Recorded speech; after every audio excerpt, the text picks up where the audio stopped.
One of the great core strengthening exercises is planks. I like to perform the planks progressively, meaning when you do a front plank, you're only going to do one of the front planks, whichever is most appropriate for you. When you do a side, whatever is most appropriate for you. Whenever you do a back or a bridge, whatever is most appropriate for you. I'll take you through those progressions. So, front plank position, we're going to come down and we're going to get on forearms and toes. This is the first basic position. From this, we want to go to lifting a leg. Alternate, and I'm not holding these as long as I'm going to want you to. Then you go to the position where you lift an arm. When you do this, it's often helpful if you bring your feet further apart and come forward like that. Then eventually, it's arm and opposite leg.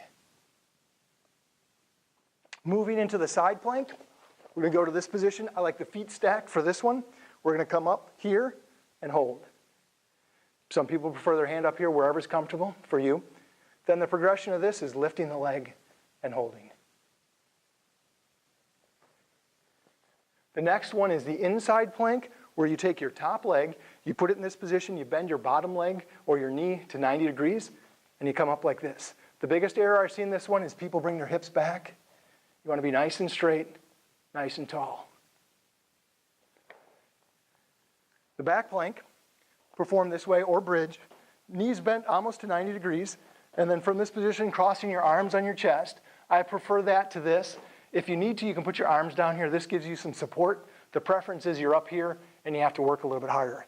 You want to have your body straight in terms of shoulders to hips to knees should be straight. Hold this position. When that gets easy, you bring your feet closer together, you come up and you straighten out a leg.